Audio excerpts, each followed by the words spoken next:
Kristin, what are the major changes that you think we're going to see in property management systems over the next 5 years?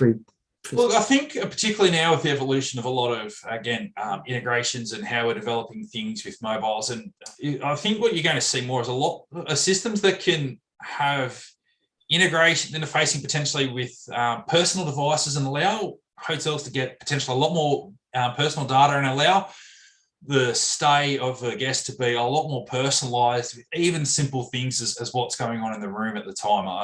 We're looking at a lot of these features. I think things like facial recognition and AI is certainly becoming a lot stronger, and it could be a point now where you're coming to the desk and there's a camera there and the facial recognition's in there. If you're a return guest, this is how we're going to, I guess, enhance and take that return guest recognition to the next level. The camera will pick it up and it'll be there, and we go, "Oh, hello, Mr. Granger, welcome back. Nice to see you again." And it's automatically picked up all your information. It's fantastic. You can then potentially have a connection where it's going to connect you, whether it's through the app or again natively Bluetooth, whatever method of connection you're looking at. It can connect to things like a smartwatch. You can see that, okay, look, you've had a stressful day. You might have had a few rough meetings that have happened. So you're going to get back to your room. It's going to pick up, okay, from the device. Oh, look, Mr. Granger's heart rate's a little bit elevated.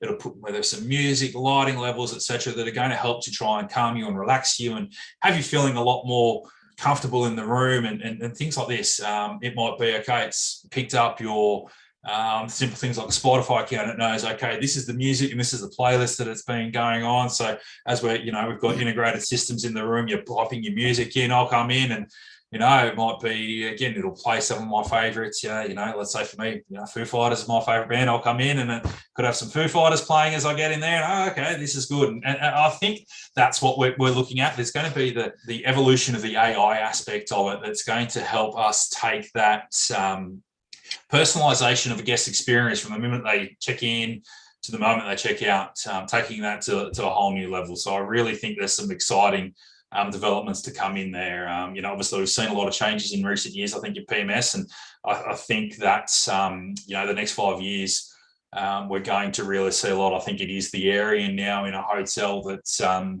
is really going to get a lot of attention. We've looked at POS because it's a lot easier as well. That's sort of taken to the point now where we can, as far as we probably can for the moment, but I think the PMS being something that's been sort of fairly stagnant for a while. In the last 2 or 3 years before the pandemic, we've seen that, and I think the pandemic has given us a chance to look at even more. And so the next 5 years or so is really exciting times ahead. Interesting.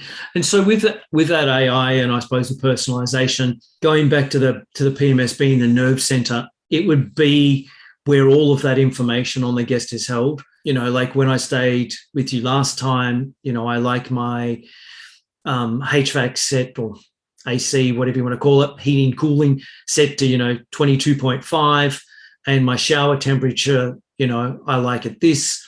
When we've got a smart room, all of that data can be stored in the property management system and fed back to the room as part of that check-in process, I suppose. I've heard people talk about too also potentially going that next level and saying, you look at the rate code or the time that the guest is traveling and say, well, Mr. Carville, we've noticed when he travels on his own during the week, he has these preferences, but on a weekend, when he's traveling with his wife and his family, he has slightly different preferences. So going that next level, I think, it's exciting.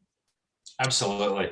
And I think another area as well that you're probably looking at is with this AI as well, which is another pertinent area for, society as a whole as well, is management of your energy and so on, energy consumption, and making sure that sustainability for a business is something that is going to be, it's becoming more and more of a feature. Obviously, with new hotels that are being built, you're able to add in a lot more that's going to help with that energy management and how you can find ways to save your energy using a lot more green energy as well. And I think that's something that's going to be coming, again, more and more a part of your inbuilt systems. So, and I think it is going to help a lot more hotels as well manage that.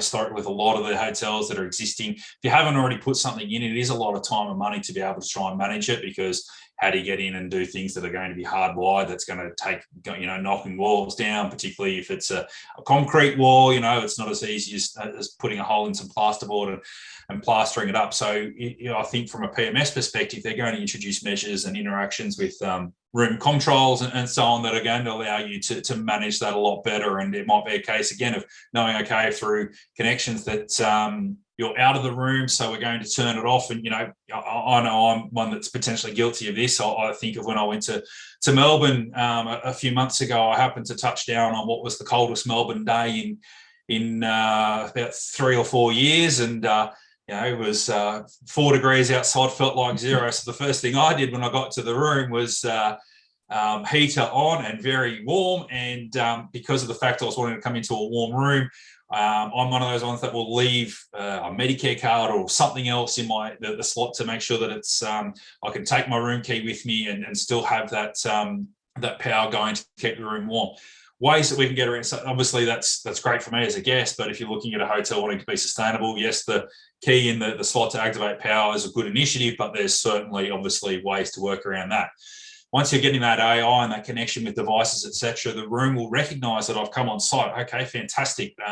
Mr. Carville, you're back on site. We know he's been out in the cold all day. He wants his room to be warm. As soon as it'll pick up that I'm on the property, it will turn the room on. It'll turn on the light. It'll turn on the heater. So that way, by the time I get to the room, the lights are going to be on and the room heater is already going to be kicking in. So I'm going to have that warmth to be able to walk into. So I'll have that same benefit of having left it on all day, but I'm going to have used a fraction of the power, and you're reducing your carbon footprint, your emissions, and I guess, again, bottom line as well, you're going to save money with that too. So I think that's another area where you're going to be able to help that as well.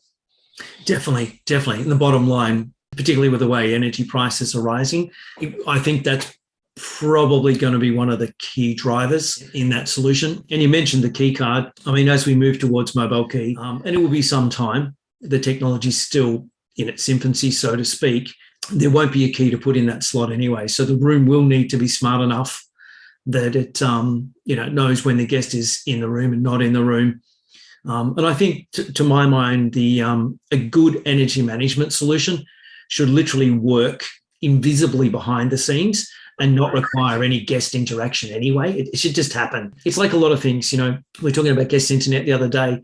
If guest internet is working really well, then nobody talks about it. It's just a given. If it's not working well, then you get people complaining and chattering about it. And it's the same with the room, I suppose. If the room is delivering, good energy management, it should be invisible to the guest. As you said, when you get back to the room, it's at a comfortable temperature, and it will take only 5-10 minutes to get back to the temperature that you probably even, had the control set up before you left. That's right. Absolutely. Yeah, there's a lot of technology that can certainly help there, both from a hotel bottom line and efficiency point of view and sustainability point of view, but also at the same time, it improves the guest experience. So it is a win-win. Absolutely, yeah. And as you said, the technologies are there, and it's good. I think you're starting to see now more vendors from both sides are starting to look at ways to work together, and I think that's only going to benefit everyone, from hotels, guests, vendors alike, because it creates that cross-sell opportunity, but then also helps the hotels to be able to have much more efficient operations as well. So yeah, that's certainly a big one I think we're going to see coming forward. Exciting times. Definitely.